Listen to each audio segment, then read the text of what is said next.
Today's daf is Nun Tet. We're going to start in the first line, the very first word of the daf, of the Amud Aleph. And yesterday what we discussed was this machloket between Rabbi Akiva and Rabbi Yossi regarding the proper way of applying the blood to the Mizbeach HaZahav, the golden altar in the Kodesh. How should it be applied, and in what order, and how the rotation should be done of the Kohen Gadol around the Mizbeach.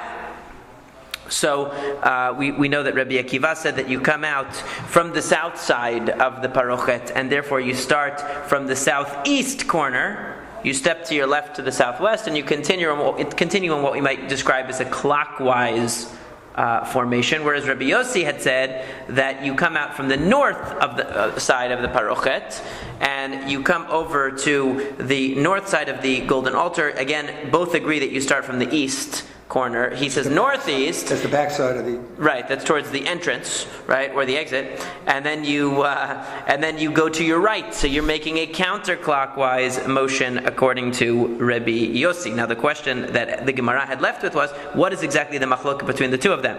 And what we had left with was that everybody agrees essentially that when you pass, that the first corner that you pass really should have been the corner that you started with. However, there is a separate mitzvah of v'yatza el ha-mizbeach, that you have to completely walk out past the mizbeach before you start. So really, the first corner that the Kohen Gadol sees, according to Rabbi Akiva, is going to be that southwest corner. However, when he comes out of the Kodashim, but he's going to go to the southeast. And according to Rabbi Yossi, Rabbi Yossi Aglili, the first corner he's going to see is the northwest, but he walks to the northeast. But everybody agrees really that he should have done, so to speak, either the southwest or the northwest, depending on your direction. Right, because he passes the mitzvah. So therefore, he goes back to that one. Everybody agrees that that's the way it works. So it has nothing to do with a question of whether turning to the right is important or not. Generally, everybody agrees turning to the right is the correct way to go. But in this case, Rabbi Akiva is compelled to tell you to turn to your left because that's where you came from. Now remember, whenever we talk about right and left here, what are we talking about? And I mentioned this yesterday in the recording if you were listening. We're talking about somebody facing center. When you face center, it's counterintuitive. When you face center, going counterclockwise is going to your right. Because if you imagine that you're facing the table is at your center, if you turn to your right, you're turning to your right facing the table, you're going to go in a counterclockwise formation. Look, you're going to walk this way. Right? If you're facing center and you go left, you're making a clockwise circle around the table. That's how it's going to work. So you have to think of it that way. Now, v'ibait ema, that's just a way to visualize it, okay? So, v'ibait ema, another interpretation of the machloket between Rabbi Akiva and Rabbi Yossi Aglili is as follows. That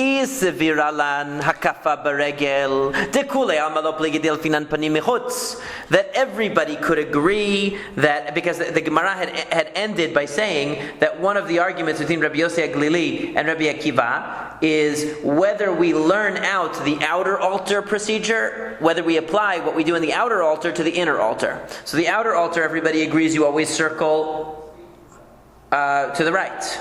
So the question is, does that apply also to the inner?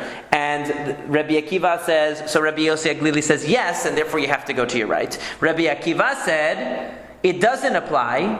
And so then the Gemara asked, well, why not go to your right anyway? And he said, because I want to go back to the original corner I came from. So I'm going to go left. So, now the reality is that if you had to circle around the golden altar on foot, in other words, if you actually had to go around it, everybody would agree that you have to turn to your right, just like you turn to your right on the outer altar. However, but this is exactly the machloket. Just like we had in our Mishnah. There's a machloket. Does the Kohen Gadol walk around the golden altar or not? Because the golden altar is so small, you can reach over it. You don't have, it's small, it's a mini mizbeach. It's not like the altar that we're used to seeing, the big one, the mizbach ha'olah. It's called the large mizbeach outside in the Beit HaMikdash, that there's a ramp, you have to walk up and walk around, and the Kohen looks tiny on there. That's not the one we're talking about. We're talking about one that is basically, how big would it's 2 amot. No. So it's like the size of this room? Or in the big mizbeach, the outside mizbeach. The big mizbeach, the exact dimensions, I mean it's big enough that you have to walk up a ramp to go there, and you could walk around it, and it's a large Size of this It's room? large, yeah, probably. Theoretically, could be, they could have 5 fires on it. They have a lot of fires on it and a lot of people standing up there and a big ramp. It's big. Whereas the Mizbech Hazav is it's a mini Mizbech. The Kohen walks up to it, it's up to his chest level. It's not tall. Washing room. Yeah, it's small. Not even. No. Not even. It's Like a a small. It's like a small little table. He can reach over it. The Mizbeach Hazav. It's very small. Does it have to have sacrifices? No, it was just Ketoret. That one is just Ketoret, the one inside. That's why. So it's small. It's just for Ketoret. So one says Hakafa Bayat. So now the Gemara is suggesting that maybe Rabbi Yossi Aglili, the reason why he says you turn to your right is because he says hakafa baregel, that you have to go around on foot. And therefore, since you have to go around on foot, you have to go around to your right. But Rabbi Akiva is saying you don't have to go around on foot. You just reach over corner by corner. So you do this corner, then you lean over and you do this corner, then this corner, this corner. So since you're not really moving your body, you don't have to go to the right. That's what the Gemara is suggesting right now. I couldn't get from listening on the web when he goes around with his hand, not walking. Right? Why he goes up, Why does he go from down to up? down to up. We're going to talk more about that on this page. So hold on to that topic because it's going to come up again. So another interpretation of Rabbi Yossi Aglili versus Rabbi Akiva is Dukule Alma Hakafa Bayad. Everybody agrees you don't have to move your body around the altar actually, but Mor Savar Yelfinan Yad Miregel Umor Savar Lo Yelfinan. So another possibility is that everybody agrees you don't have to walk around the Mizbeach HaZahav. Everybody agrees. The only thing is, the question is, should we still apply the same rule as if you were walking around? And Rabbi Yossi Aglili is saying that you turn to your right, and Rabbi Akiva will say you turn to your left because we don't care. When you're only moving your hand and you're not moving your whole body, we don't have to care about it. That's the question. Okay? So in other words, it's possible that everybody agrees that you don't have to actually encircle it. You don't have to actually go around the Mizbeach. You can stand in place and do it. But which direction? But the question is, does the rule of going to your right still apply? But then the Gemara says that's not a good explanation because V'savar Rabbi Yossi Aglili hakafa bayad. Does Rabbi Yossi Aglili actually say that you reach over the Mizbeach HaZahav? You don't have to walk around. From the fact that the end of our Mishnah says that Rabbi Eliezer says you stand in place and you reach across. That means that the Tanakama who is Rabbi Yossi Aglili, because you could see that the Tanakama of our Mishnah is following Rabbi Yossi Aglili because it says you start from the northeastern corner. So that's Rabbi Yossi Aglili. So since you see in our Mishnah that the Tanakama, who is Rabbi Yossi Aglili, implies that you have to walk around the Mizbeach, and then Rabbi Eliezer comes along and says, no, you stand in place, that means Rabbi Yossi Aglili does not maintain that you stand in place. He maintains that you walk around. So therefore we reject the possibility that Rabbi Yossi Aglili and Rabbi Akiva both say that you should stand in place. That's definitely not true.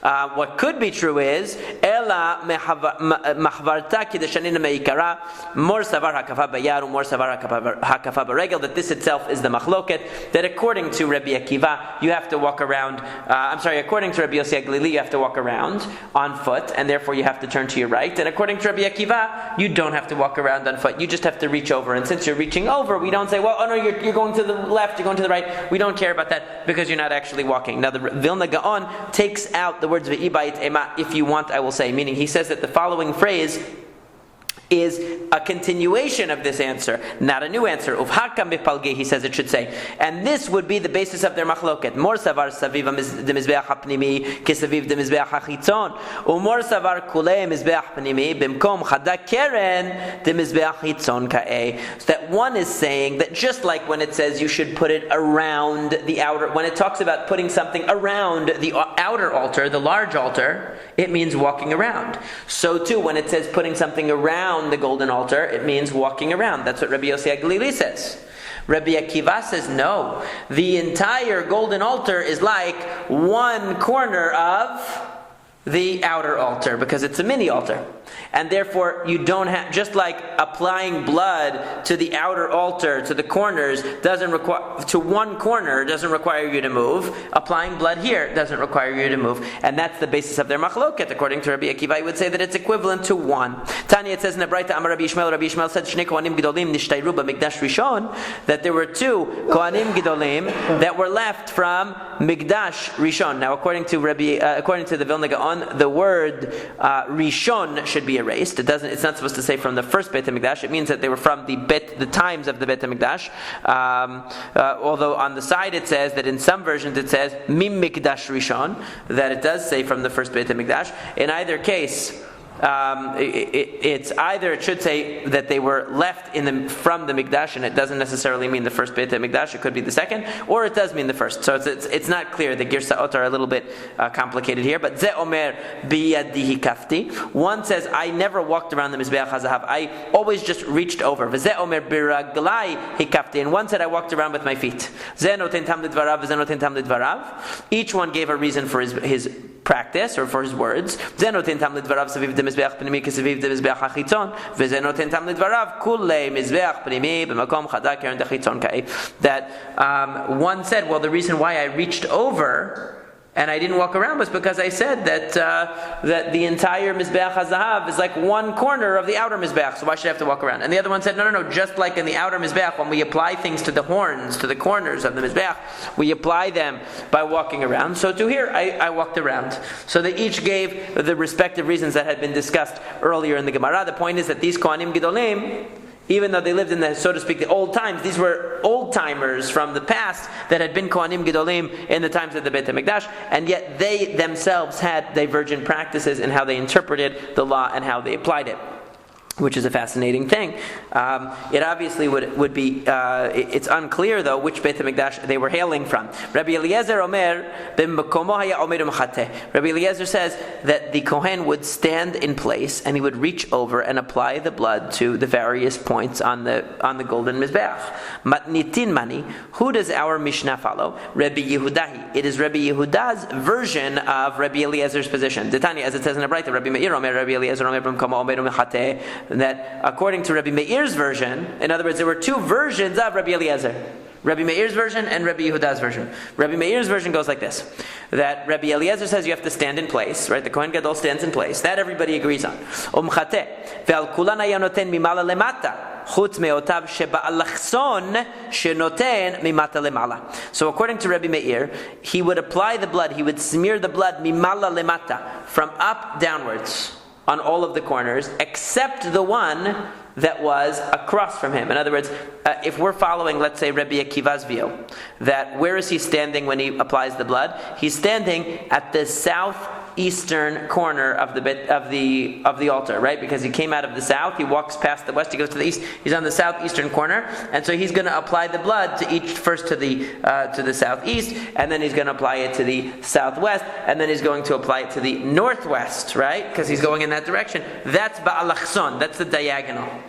So that one, the diagonal, that he has to reach the furthest for that one, right? Because he has to traverse both the north-south and the east-west. He's traversing both on the diagonal. So because he has to do that, that one he does from down up. And the reason that is given here, so Rashi explains on the side, he says, Al kulanu noten milmala lemata. On all of them, he does up to down.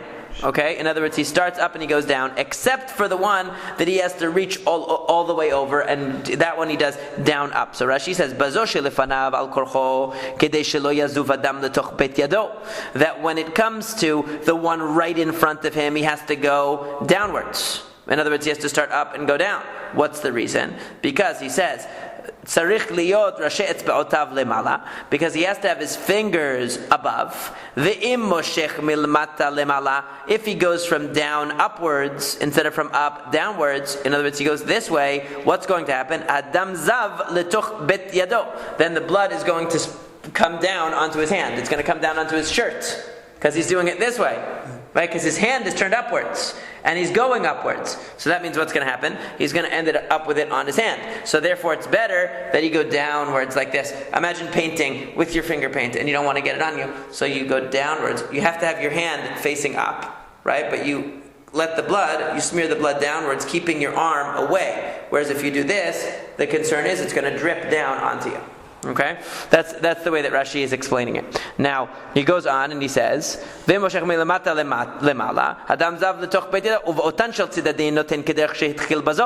since he started with this one doing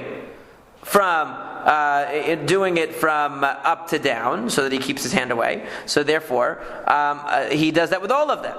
Okay, how ve'im ba limsho, and then he says, okay, I skipped a part. I'm reading the Rashi. He says, chutz me'otashav alachson, except for the one that's far away from him. Shira choka. Ve'im ba limshoch milmala lemata, toachul loyot kafuf uposhet zroo ad kilota matana el mishikofef gufo uposhet zroo matchil lemata v'niskaf olech lemala. He says that it's too difficult of a position to reach over, and also to have to go this way, because you have to stretch your hand and you also have to stretch your arm in order to go from top to bottom and to keep your hand curved the way that it has to be curved. So it's easier just to stretch your hand out and just go straight up.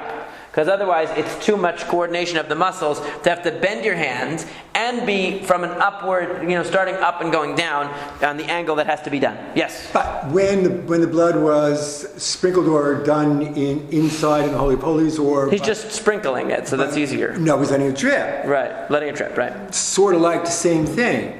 Now, didn't he go from... He would hold his hand upward for the first one and then downward for the other ones, right? Right. And he held his hand upward despite the fact that he was concerned... I guess here, because you're holding it and you're smearing it, so it's more of an extended activity, so because of that, we're concerned that it's going to go on to you. Okay. I think that's what Rashi is, the way Rashi is reading it here. And then you have Rabbi Yehuda's version. Rabbi Yehuda's version is, Rabbi Yehuda says, Rabbi Eliezer Omer, he says the opposite.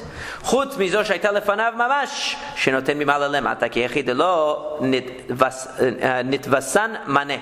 He says that all of the other ones, in other words, all of the other corners, you do from down to up. In other words, not what Rabbi Meir's version. Rabbi Meir's version was that you should do all of them from up to down, except for the distant one. He says, no, you should do all of them from down to up, except for the one right in front of you. So they both agree that the one right in front of you, you do from up to down. Okay, that one everybody agrees that you're going to do from up to down. However, the question is, what about the other three? So Rabbi Meir says that the idea of Rabbi Eliezer is that you do from up to down for all of them except the most distant one. Rabbi Yehuda says, no, you only do up to down for the one right in front of you. The rest of them are all down to up. Okay, that's the machloket, and that is what is presented in our Mishnah as the opinion of Rabbi Eliezer. So wherever he finishes his sprinkling, which according to Rabbi Akiva is going to be, he's going to finish up at the northeastern corner, right? Because he's starting from the southeast, and he's gonna go to left. He's gonna end up with at the northeast. And according to the Rebbe Yossi Aglili, he's gonna end at the southeast side. In other words, because they each start where the other one ends, and vice versa. So it says when he gets there, what does he do? He puts blood on tahoro shel mizbeach, the purity of the mizbeach. So my tahoro shel mizbeach. What does that mean? What does it mean that he put 7 times he has to sprinkle it on the purity of the mizbeach? Amar Rabba bar Rav Shila. Palged the mizbeach. It must mean, Rabba bar Rav Shila says it means the middle of the mizbeach. He's interpreting it as being the side wall. The middle of the side wall is called the tahoro. Tahoro he's interpreting to mean halfway up the mizbeach on the side of it. That's how he's interpreting it. Kida Amra Inashe, as people say, tahar tihara. The afternoon has afternooned. Okay, it's the afternoon has come. That's how people Vahave Palged Yoma, which is half the day. In other words, the word pure tahor here means perfectly even, perfectly. So the middle of the day, midday, is called Tiharat Yoma, the purity of the day. So the purity of the mizbeach means the middle, the midway up the mizbeach. Up and down. Up and down. Up and down. That's how he's interpreting it. But the Gemara is going to reject that. There is an objection. That it says when he puts the blood onto this tahoro shel mizbeach, he doesn't put it on top of the ashes or on top of the coals. Rather, he pushes the gechalim, he pushes the coals either way, in either direction, and he puts the blood on the empty space. What does that mean? It must be on the top of the mizbeach, because the side of the mizbeach doesn't have anything, right? So it means the top of the mizbeach, he's moving the coals aside and then putting the blood where the coals had formerly been. Rather, Rabba bar Rav Shila amended himself and said, Al giluyad the mizbeach. It doesn't mean the middle of the mizbeach, it means the revealed part of the Mizbeach. Tahor means the revealed, the pure. In other words, unadulterated. There's nothing else there. Meaning he cleans everything away and all you have is pure Mizbeachness. As it says, it was like the essence of the heavens, latohar, for its purity, when it describes the sapphire stone that the Zikenim saw at the foot of HaKadosh Baruch Hu, so to speak. Right? So it says that it was like the etzem hashamayim latohar. It was like, it was sapphire that was like the essence of the heavens in its purity. So here it's saying purity, meaning moving all of the residue of the ashes away and putting the blood directly on there. Tanya, it says in the Braita, Hananya Omer betzad tzfoni hu noten. Hananya says, which part, in other words, once you're going to clear away on the golden mizbeach, where on the golden mizbeach should you put the blood? So according to Hananya, he says, on the north side. Rabbi Yossi Omer betzad dromi. Rabbi Yossi says it should be on the south side. Hu noten. B'mai kamipalgi. What are they arguing about? Mor savar pitcha b'darom ka'e or mor savar pitcha b'tzafon ka'e. So, in other words, one holds that the opening from the of the parochet is in the north, and one holds it's in the south. So that's going to determine where you end your blood applications. Okay? Because according to Rabbi Yossi, since you come out in the north, you actually finish in the south, and according to the other view, you come out in the south, so you actually finish in the north.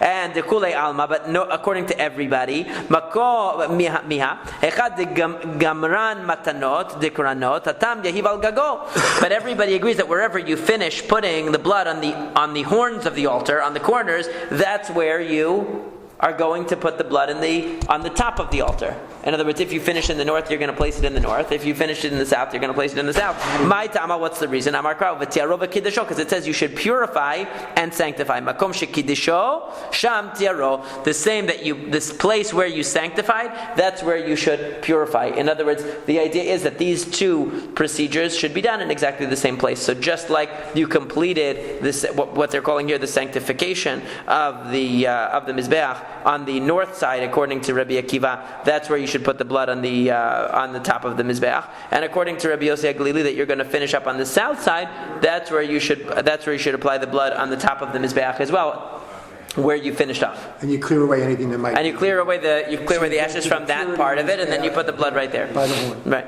So tanur. So that's the way that that it comes out. So shirei adam yishvech al yisod maravish mizbeach hachitzon. You take the leftover blood and put it on the west yesod. Remember the yesod, this foundation, the base of the mizbeach was on the south and the west side. So the question is, where do you put the blood? It says on the south side is where you should pour it out. So tanur Rabbanan, the rabbi said yesod mizbeach is a yesod romit. That when it says you should pour it on the yesod mizbeach, on the foundation or on the base of the mizbeach, that's talking about the south side. Yesod dromit. You're telling me the south side, or eno ela yesod ma'aravit, or maybe it's the west side.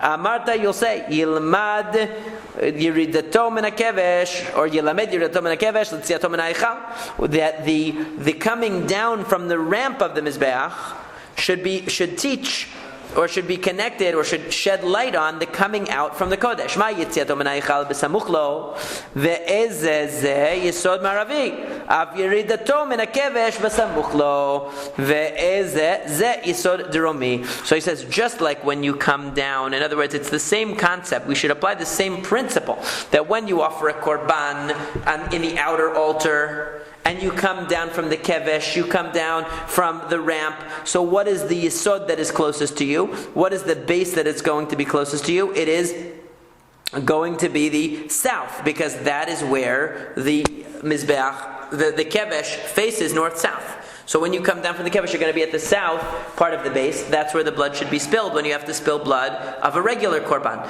So when you come out of the Kodesh HaKodeshim, though, what do you see first? Not south. You see west. So just like when you come down from the ramp and you have to spill blood, you spill blood on the base which is the closest to you, which is going to be the south. When you come out of the Kodesh and you have to spill blood, you should spill the blood out on the base that's closest to you, which is the west. It's also the base that faces, in each case, the west base and the golden altar faces the Kodesh HaKodesh, the Holy of Holies. And No, this is not the golden altar. This is the outer altar. I know, but both of them. It doesn't have a base, the golden altar. There's no blood spilled in there. So what happens is you take whatever blood is left after you've applied it to the golden altar, you take it to the outer altar. Oh, and pour it. And you pour it there. Never mind. Right. So the question is, where should you pour it? So in a chatat that's done on the regular altar the rest of the year, the blood is poured on the south. Because base. that's where the ramp- Because that's where the ramp ends, so that's where you pour it. When you're done doing the applications on top, you come and you pour it. But when you come out of the Kodesh from having applied the blood to the golden altar and you need to pour something on the outer altar, so you go to the west because that's the one that you're going to see first. That's the rationale. Tanya, it says in the Braita, Rabbi Yishmael Omer Zev Zeh Yisod Maravi. Rabbi Yishmael disagrees. He says both should be poured out on the west base. Meaning a regular chatat that's done in the outer altar should also be poured on the west base, not the south. Just like the one for the golden altar. Rabbi Shimon ben Yochai Omer Zev Zeh Yisod Romi. Rabbi Shimon ben Yochai says, you're right, they should both be the same, but not what you said. Not the west, the south.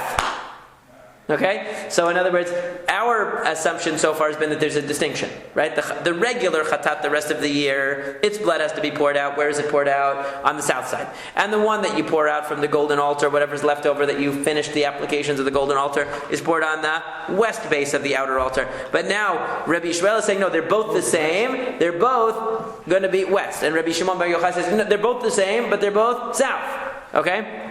Now we have to figure out what's the logic behind these positions. Rabbi Yishmael will say we should learn what's hidden from what's explicit, meaning to say that it's explicitly stated that it doesn't say explicitly what base you should use to pour out the blood of the normal chatat, the normal everyday chatat, not Yom Kippur, the regular chatat. It just say pour it on the mizbech. It says to pour it on the base of the mizbech. It doesn't say where. But miforash, it says explicitly the inner one. It says you should pour it on the base of the mizbech, asher petach oil moed, which faces the door of the hechal. And what's that? The west side of the mizbech. So that's explicit. So we should take the explicit one and assume that that's the same for the one that's not explicit. Because it's the first thing you see, or because there's something about that direction? It doesn't say. That's what I was getting at before. That's what It doesn't say. We can only speculate. Rabbi Yishmael. So Rabbi Yishmael is saying that both are west. Why? Because it says you should pour out the one from the inner chatat, the one that's done on Yom Kippur. You should pour that on the base of the altar that faces the hechal. That means, if you're pouring it on the base of the altar face of the hechal, that means the west. And so since it doesn't tell us with the regular chatat where it should go, let's also assume west. But according to Rabbi Shimon bar Yochai, both should be south. Where does he get that from? El Rabbi Shimon bar Yochai, my ta'ama, what is the reason of Rabbi Shimon bar Yochai? Why would he say west for the regular chatat? Why would he say south for the chatat that came out of the Kodesh HaKodeshim? What does south have to do with it? Why south? Amar Rav Ashi says, there was actually a machloket about the exact position of the mizbeach, of the outer mizbeach. We learned about this before. Some say it was completely positioned in the northern half of the azara, of the courtyard, such that when you came out of the Kodesh HaKodeshim, or when you came out of the Kodesh, you were to the south of it. When you come out, what's in front of you is space. In other words, if you walk straight out, a straight line out of the hechal, out of the roofed part, heading east, you would pass the mizbeach. You wouldn't bump into it. Because it's to the north. It's situated to the north. So you would walk by it. You would walk by it and it would be on your left. Yeah. You would walk by and it would be on your left. So therefore, what does that mean? If you were to walk up to the mizbeach, if you were to walk a straight line from the hechal, you would not encounter the west side of the mizbeach. You would have to turn to encounter the west side of the mizbeach, right? You would be actually on the south side already. Because the opening of the hechal is, according to this, pitcha b'darom, that the opening of the hechal is completely to the south of the mizbeach, which means when you come out, you are to the south of the mizbeach already, and that's why Rabbi Shimon bar Yochai says that the one that's applied inside should be also put on the south side of the mizbeach. That's his logic. And zev zeh yisod dromit. And I'm sorry, I skipped the part. Tanad ve Rabbi Yishmael ke Rabbi Shimon ben Yochai, so it says Tanad ve Rabbi Yishmael bid ve Rabbi Shimon ben Yochai, that the yeshiva of Rabbi Yishmael taught the words of Rabbi Shimon ben Yochai, zev zeh yisod dromit, that both of them should be on the south side. V'simanech, and the way to remember it is mashchua gavrei legavra. The people pulled the person. In other words, Rabbi Shimon bar Yochai eventually convinced Rabbi Yishmael, the students of Rabbi Shimon bar Yochai, Rashi says, convinced Rabbi Yishmael to rule their way. So Rabbi Yishmael eventually gave up his view that they should both be on the west side, and accepted Rabbi Shimon Bar Yochai's view that they should both be on the south side. So that's in the end it says, Rabbi Shimon Ben Yochai. They taught that what the students of Rabbi Shimon Bar Yochai said.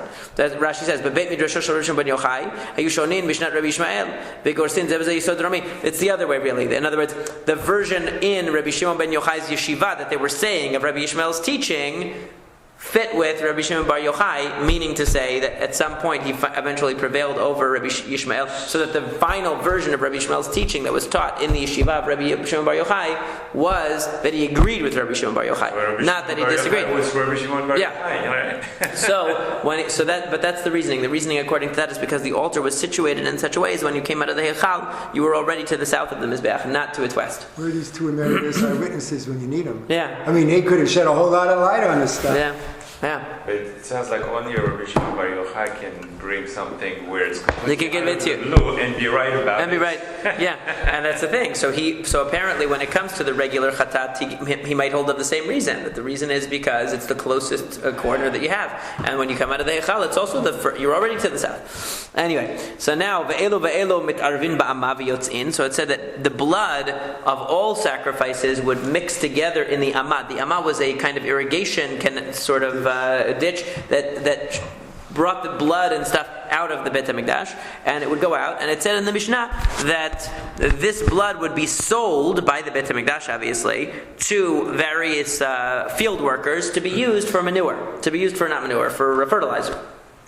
So Tanu Rabbanan, the rabbis taught Mo'alin Badamim, that there is me'ilah with respect to blood. In other words, even though normally me'ilah is something consecrated to the Beit HaMikdash, which has not yet fulfilled its purpose, here, even though the blood has already fulfilled its purpose, it still has me'ilah associated with it. Meaning, if you use that blood for your own purpose, like to fertilize your field without paying for it, so that the kiddusha goes onto the money, you're in violation of misappropriating the property of the Beit HaMikdash. Divrei Rabbi Meir, so says Rabbi Meir. Rabbi Shimon. Right, so this is Rabbi Meir and Rabbi Shimon. The Chachamim say that there is no me'ilah. There's no concept of misappropriation of the blood when it comes to misappropriation of property when it comes to blood. So this contradicts our Mishnah, because our Mishnah says in Mo'alin Behen. Our Mishnah said that the blood needs to be sold to these farmers, otherwise it will continue to be subject to me'ilah, and you can't use it. So the me'ilah means using it's like stealing. It still belongs to the Beit HaMikdash. It has kedusha. Me'ilah is misappropriation, which means something that is. It's like if you use a vehicle that belongs to the government, you're not allowed to. Right. So adkan lo plige ela midrabanan. So really, this machloket is about the rabbinic law. Aval mideoraita in Mo'alin Bahan. Everybody agrees there is no me'ilah min haTorah. So that's the way that So therefore, when we say Mo'alin, when our Mishnah says that there's me'ilah with respect to the blood, that still could follow the Chachamim. It's saying midrabanan. Rabbinically, there's still a prohibition on using the blood that flows out of the Beit HaMikdash from the korbanot until it's paid for. Biblically, according to the Chachamim, there is no prohibition. Now, minahani milei. How do we know that biblically there's no prohibition of me'ilah when it comes to blood? Amar Ula says, Amar Kra, the Pasuk says, Lachem, Hashem has given the blood to you. What has He given the blood to you for? Kapara, to atone. Shelachem yehe. Just like it functions to give you kapara, it's yours. Shelachem yehe, it's yours. As soon as you use it for the kapara, you can use it for whatever you want. It belongs to everybody, not to a particular person. No, you could acquire it, but it doesn't belong to the Beit HaMikdash anymore. Right? Because Hashem gives it to you. Hashem gave it to you. Right. Devei Rabbi Shimon Tana. In the yeshiva Rabbi Shimon, they taught lechaper. It says, I gave it to you lechaper, to atone. Lechapara nitativ. I only gave it to you for kapara. V'lo lem'ilah. But not to give you a punishment. In other words, I gave you the blood to use for a kapara. I don't want it to become a punishment that if you use it, now you're going to be subject to bring another korban. Right. Because you did me'ilah. Because you misappropriated. Right? So that's why Rabbi Yochanan Amar, that Rabbi Yochanan says, Amar Kra, the Pasuk says, who? Okay? It uses the word who. Because it says, Ki adam hu b'nefesh yechaper. The blood is that which will bring the atonement. Right? The word who emphasizes it is. Lifnei kapara kil achar kapara. By saying it is means it's the same way before the atonement as it is after the atonement. Ma la'achar kapara in bo me'ilah, af lifnei kapara in bo me'ilah. Not only is there no me'ilah after the blood has been applied to the altar and it drips down, or it's poured out and it drips out, not only is there no me'ilah then, but even if you were to take some of the blood before it was applied to the altar and use it, I don't know what you would want it for, it wouldn't be a violation of Me'ilah according to Rabbi Yochanan. You're not allowed to. Because Hashem said I gave it to you. He's giving a different pasuk. He's not using that pasuk. These are three different interpretations. So they're bringing different pasukim to support the idea that there's no Me'ilah. But Rabbi Yochanan is going the furthest. He's saying even before the mitzvah is done, the blood doesn't have any Kiddusha. Or it doesn't have the Kiddusha on the level that you would be considered to be violating the prohibition of Me'ilah by benefiting from it. Okay, so ve'ema la'achar kapara lifnei kapara, ma lifnei kapara yesh bo me'ilah, af la'achar kapara yesh bo me'ilah. Why can't you say the opposite? Why can't you flip it around and say just like before you apply the blood, there is a prohibition of making use of it?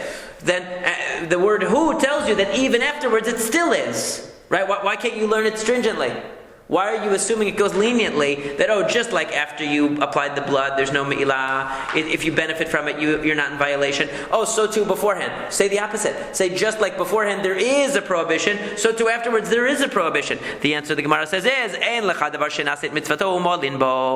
that there's nothing that the mitzvah is done and there's still me'ilah. We don't have the concept. In other words, something that the purpose has been fulfilled loses its kedusha in that respect. Okay? And therefore, we can't say that after the blood was applied to the altar that it would still be subject to me'ilah biblically. That's not possible. Why not? Because there's nothing that the mitzvah was done that it still has the same kedusha that it had before. It can't be. And therefore the me'ilah wouldn't apply. So just like me'ilah doesn't apply before, Rabbi Yochanan is taking it further and saying me'ilah doesn't apply before. Just like it doesn't apply after the blood is applied, it doesn't apply before either.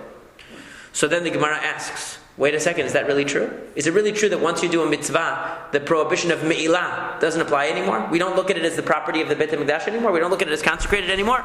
Velo, varei tirumat hadeshen.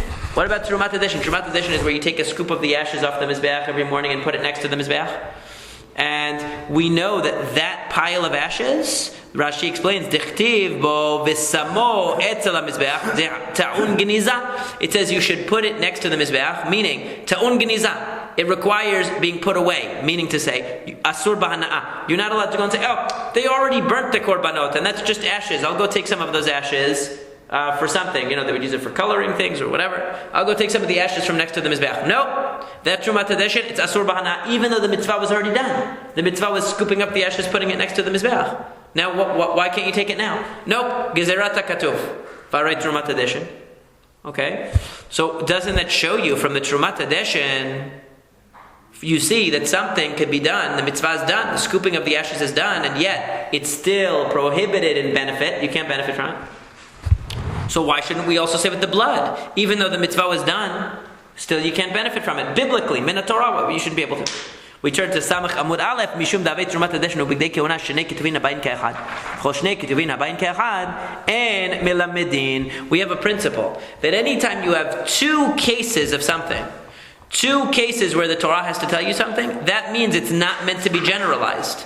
Because if I have to tell you something and also you something, that means it's not for everybody. It's only for you and you. If it's a general principle, I say it once and I universalize from it. But if I have to say it in two different cases, that means it's not a general principle. So since the Torah had to tell you, in the case of Terumat Hadeshen, in the case of the ashes that are taken off the altar, it has to say that they retain a level of Kiddusha that they can't be benefited from even after the mitzvah is done. And it also tells us... Just for that. It also tells us another case. If it only said it once, we might generalize. But it doesn't only say it once. It's Shnei Ketuvim Habayin Ke'echad. There's another case. What's the other case? The other case is Bigdei Kehuna, because it says about the bigadim of the Kohen Gadol, the white clothing of the Kohen Gadol, he can only use it once. Ve'niham sham. He leaves those white garments in the Beit HaMikdash never to be used again after he used them for that Yom Kippur. So that means they're asur b'hana even though the mitzvah was already done. The mitzvah was fulfilled. So Which you have one of the principle? Binyan is that. That's not one of them. It's not one of the 13 principles. So it's a separate exegetical principle. So since we have two cases where this has to be said. Shnei ketuvim b'ayim ka'echad. Since you have two different cases, one is Trumat Hadesh and one is the Bigdei Kehuna. Since you have to tell me twice, that means the exception proves the rule. We say in English, right? The exception proves the rule, right? That normally you don't need to. So why? Because there's two exceptions where even though the mitzvah was done, the Torah has to tell you you're not allowed to benefit from it, even though the mitzvah was done. Implication being in general, once the mitzvah is done, you could benefit. There's got to be a rule. Two exceptions for sure mean that the rule is the opposite. Right. One exception you might think is the rule. In other words, one case could be the rule, but two cases, that means there's no rule. And that's why it says. But now the Gemara asks, that only makes sense according to the rabbis who say that the clothing of the Kohen Gadol that he uses for Yom Kippur is asur b'hana'ah, it can never be used again. However, we learned earlier in the Masechet, Rabbi Dosa, that Rabbi Dosa said, Damar bigdei kehuna ru'oyin hen lekohen hediot mai ika lebemar. According to Rabbi Dosa, true, those clothes that the Kohen Gadol used for Yom Kippur can never be used for another Yom Kippur.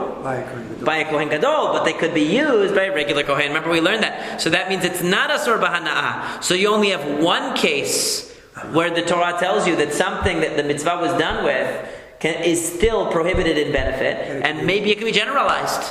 Maybe it can be generalized. So what's the answer? Mishum davei trumat hadesh ve'egla arufa shenei ketuvim habayin ke'echad. Because there's actually yet another case where the Torah tells you that something, even after its mitzvah is done, is still prohibited in benefit, and that's the egla arufa, the decapitated calf. When there's a homicide discovered and we don't know who did it, and we bring the calf and we decapitate the calf and we pour the water on the hands of the elders and everything. That whole ritual, that calf, even after the mitzvah is done, is asur b'hana'ah. You're not allowed to benefit from it. V'kol shenei ketuvim habayin ke'echad ein melam. And anytime you have two cases, you have the case of the Egla Arufa where the mitzvah was done and yet you still can't benefit from it. And you have the case of the Trumat Hadesh and the ashes that were taken off the Mizbeach where even though the mitzvah was done, you can't benefit from it. What does that show you? Since you have to tell me twice, there's obviously no rule. Okay, but now the Gemara is not going to let you go. There is a position that disputes this whole principle. Okay? A meta machloket. There's a meta view that says, no, even if you have two cases of something, it still could be a rule. Still could be a rule. So then how are you going to prove to me that blood is not subject to me'ilah? Maybe just like Trumat Hadesh and just like Egla Arufa, after the mitzvah is done, still retain their holiness. Maybe the blood also retains its holiness. Give me another source. So it says, no, because Trei Mi'utei Ketivei, there are two exceptions written here. V'samo ha'arufa. Because it says with regard, in other words, it's not just that we have two cases where we see that even after a mitzvah is done, holiness continues. It's that in both cases, the Torah uses language that makes it sound exclusive.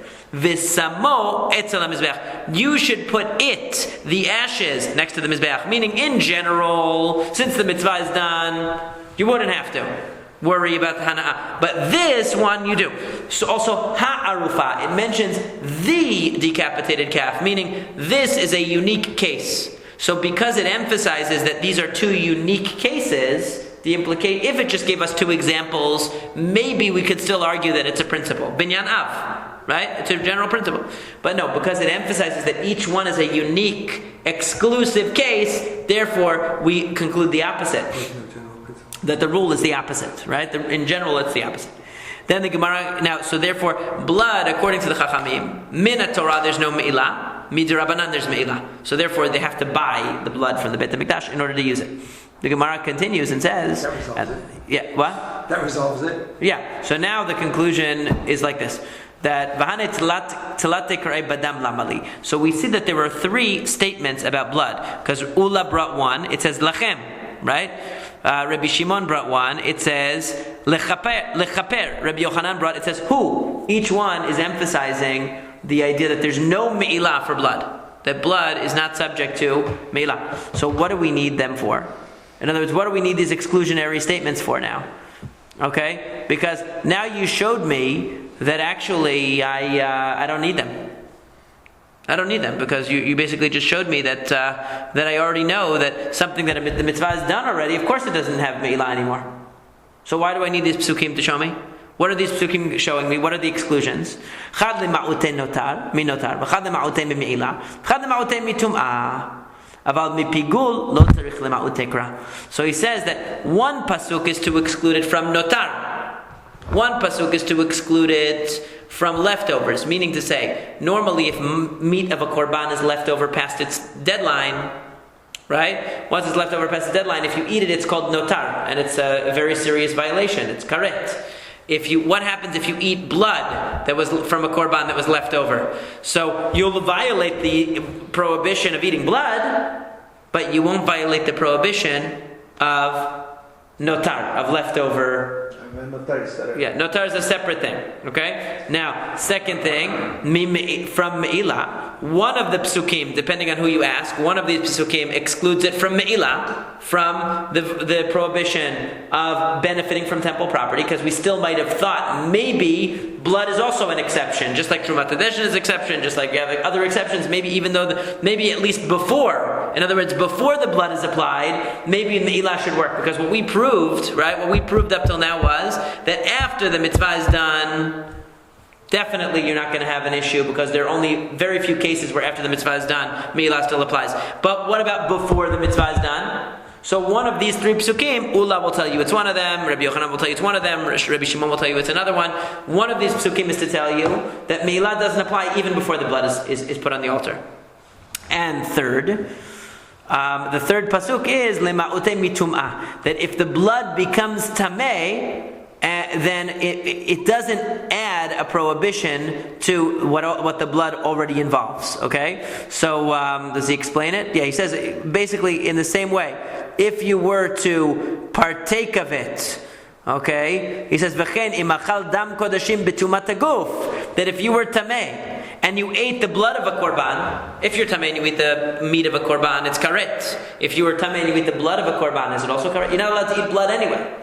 Right? But is it also a karet for eating the blood of a korban? No. Blood is not considered a part of the korban. It's not considered part of the meat of the korban with regard to leftovers. It's not considered the meat of the korban with regard to tum'ah. Okay, that's the chidush here. Now, the Gemara says, but pigul doesn't have to be said. What's pigul? Like you add blood. Blood, but like regular blood, yeah, which is also isur karet. However, according to many Rishonim, dam shebishalo is midirabanan. If you cook the blood, it's only dirabanan, according to one opinion, the Gemara, and that's actually what's brought in lahalacha by many Rishonim, that blood that's cooked, it's only dirabanan. So that's why, that has a lot of implications in kashrut halacha. But anyway, the pigul is a different thing. Pigul is when the kohen slaughters the offering, having in mind that he's gonna throw the blood or he's gonna burn the offering at a time which is past its deadline. Okay, or he's gonna eat the meat of the korban at a time which is past its deadline. That's called pigul. Now pigul, let's say the kohen is thinking, I'm gonna throw this blood and I'm gonna eat this korban tomorrow, and it's really only for today, and he thinks that when he's doing it. So even if he does the korban perfectly, and then he says, I did teshuvah, now I want to eat it today. I repented, I realized that was stupid, why did I do that? Now, still, the meat of that korban, it's pigul. He's not allowed to eat it, because when he made the korban, when he did the offering, it was with the wrong kavanah, it was with the wrong thought. So pigul, does that apply to blood? It says no. You don't need a pasuk to tell you that it doesn't apply to blood. It's not, because it says in the Mishnah, Kol sheyesh lo matirin ben ladam ben lamizbeach hayavin alav mishum pigul v'dam atzmo matirhu. That the rule is anything that requires a matir is subject to pigul. What's a matir? Permission. What that means is like this: there are two things in a korban that require permission. One is the emurin, the parts of the animal that are going to be offered on the mizbeach need permission, which means to say you can only offer them once you've put the blood on the altar. You can't put the rest of the korban on the altar until you put the blood on the altar. And the other thing that requires permission, a matir, is the eating of the korban. You can't partake of the meat until the blood has been applied to the altar.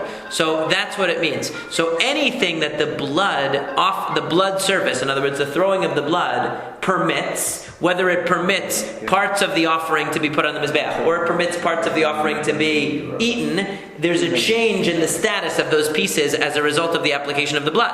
right? So there are two cases you have this. Also the komets, when you take the handful of flour of the mincha, you can't eat the rest of the mincha, or offer it, depending on what kind of mincha it is, until that handful has been placed on the mizbeach. That's the matir. Once that is done, now the rest of the offering can either be eaten or offered. So whatever's status changes from prohibited to permitted, such as the fats and limbs are now permitted to be put on the mizbeach because you applied the blood, or the meat is now permitted to be eaten because you applied the blood, that is the very thing that will become pigul if the blood service is messed up. Okay? So when you're thinking to yourself, slaughtering the korban, I'm gonna eat this tomorrow, I had enough meat for today. Okay? What is going to become pigul? The meat of that korban, or the limbs of that korban, or the fats of that korban that are going to go on the altar. That's what becomes pigul. The thing that would normally be rendered fit as a result of applying the blood will now be rendered pigul. But the blood itself never changes in status. So therefore, since the blood itself is what effectuates the change, it isn't subject to the change. That's what the Gemara is saying. Because the dam atzmo matirhu, the blood itself is what effectuates the change in the meat to make it permitted for eating, or to make the fats and limbs and so on, and innards permitted for offering. So since that's what effectuates change, it itself isn't subject to pigul. We wouldn't say, oh, you applied the blood, now that blood is pigul, because when you applied the blood, you were thinking that you were going to eat the korban tomorrow, or you were going to offer the korban tomorrow. The blood doesn't become pigul. Only the things that the blood would have made fit are now made pigul. But the blood, if you eat the blood, which you shouldn't do anyway, right, you won't also violate the prohibition of pigul as a result of eating the blood.